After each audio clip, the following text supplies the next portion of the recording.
Meantime, the News Nation is following breaking news, praise and condemnation, reaction to the news of today's killing of one of the world's most wanted terrorists. American-born cleric Anwar Al-Aulaqi has been swift. The reaction has been Republican presidential candidate Congressman Ron Paul is now helping reignite a debate over whether the U.S. should kill one of its own citizens without due process of law as guaranteed by the Constitution. Just a few hours ago, Congressman Paul called the killing an assassination. Al-Aulaqi was born here. He's an American citizen. He was never tried or charged for any crimes. Nobody knows if he ever killed anybody. We know that he might have been associated with the underwear bomber. But if the American people accept this blindly and casually, that we now have an accepted practice of the president assassinating people who he thinks are bad guys, I think it's sad.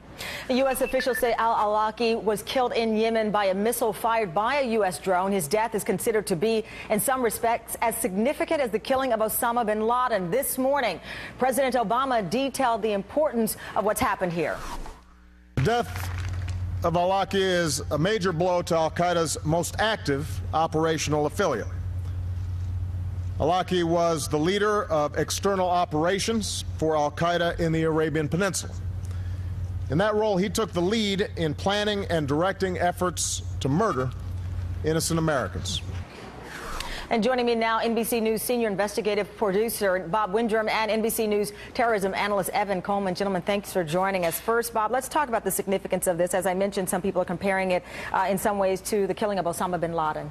Well, I think one of the things we have here is this is probably the last inspirational leader that al-Qaeda and its affiliates have.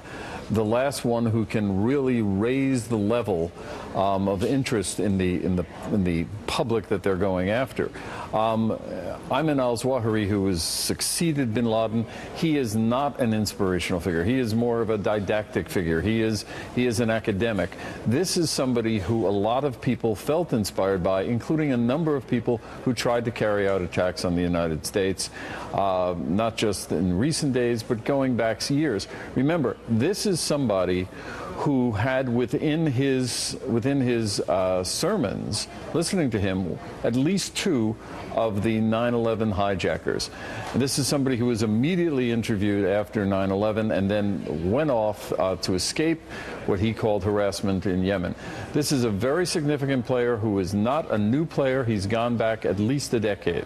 And let's talk about the intelligence that led to this. Evan, there's a report that actually on the anniversary of 9/11, operatives thought they were close enough to take this guy out, and it turned out he was with, I guess, innocent civilians, and it didn't take place. What happened here? How were they able, at least the information we've been able to receive, how were they able to get him this time? Apparently there was a meeting taking place, and these individuals were out in a location where there wasn't a concern about collateral damage. That's been one of the biggest problems, is that Al-Awlaki's been traveling around in nondescript convoys in small towns in Yemen. He's been surrounded by a lot of civilians, and the problem is this, that it's a problem with drone strikes. Drone strikes can be very effective, but we want to be careful not to kill a lot of innocent civilians, because then you outdo the effectiveness. If you end up killing a lot of civilians, then you put the Yemeni people in a position of being opposed to our policies. So this was a lucky strike. It worked out well. The problem is that Al-Aulaqi now is going to become a martyr. I mean, he's an icon. He's an icon of homegrown terrorism. He is the godfather of American homegrown terrorism, at least in the contemporary sense. And the issue is that his effectiveness in that role is not entirely diminished by him being dead. His sermons, his most popular sermons among American jihadists, were things that he recorded back in 2004 and 2005, not last year or the year before. Those sermons are still out there on the internet. Anyone can download them. And if you listen to the conversations that take place among people that are listening to them, the guys that were convicted for attempting to carry out a terrorist attack in Fort Dix, right here in New Jersey, they were literally scouting terrorist targets in a vehicle while listening to Al-Awlaki's sermons on the car stereo. And we also know the Fort Hood. Nidal Hassan, Omar Abdul Muttalib. There's a long list. It's basically every single case of homegrown terrorism here in this country. There has been some link to Al-Aulaqi. Every single case. Now, there was a report, and I think it was Jim Miklashevsky, who reported that the intelligence was that this man woke up every day thinking of ways to murder innocent Americans. But you have this now debate going, Bob, led by Republican presidential Congressman Ron Paul, who says says this is a United States citizen and that this is wrong. The New York Times says this is unprecedented, that we would see something like this happen. Well, it's unprecedented in the war on terror, and even that, by the way, is in question. In 2002, the U.S. used a Predator strike to kill a Yemeni American in Yemen, someone who was a leader of the so-called Lackawanna Six. The other thing that the Times mentioned, and I think this is important, is that German Americans who fought on the side of the Nazis, whether in combat or in a support role, were not distinguished from other Germans. And if you believe that this is a war, then that is the basis for these decisions.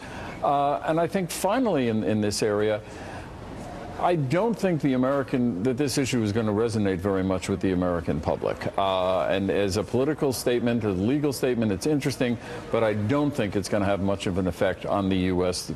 Policy going forward. He declared war against the United States. He professed the fact that he was declaring war against the United States. And there was another jihadist, an American, also killed in this attack, Khan. He was the editor of this magazine as well. What can you tell us about this? Very smart young guy, originally born in Saudi Arabia, lived here in the New York metropolitan area for a while, became radicalized down in Charlotte, North Carolina, not because of a cleric, but because of the internet. He was actually out there on jihadi websites, and what ended up happening was he developed his own jihadi magazine, his own English language jihadi magazine, and eventually he actually left the U.S., went to Yemen, took that same magazine, put a new name on it, put a new title, put AQAP's logo on it, Al-Qaeda's logo, and it became Al-Qaeda's official English language magazine. Very effective. This guy knew what he was doing in terms of recruiting people over the internet. He perfected that science from within U.S. borders, and there's no doubt that Inspire magazine, this magazine created for Al-Qaeda, has had a direct role and a significant role in trying to recruit people to carry out attacks within U.S. borders. All right, Evan and Bob, thank you very much.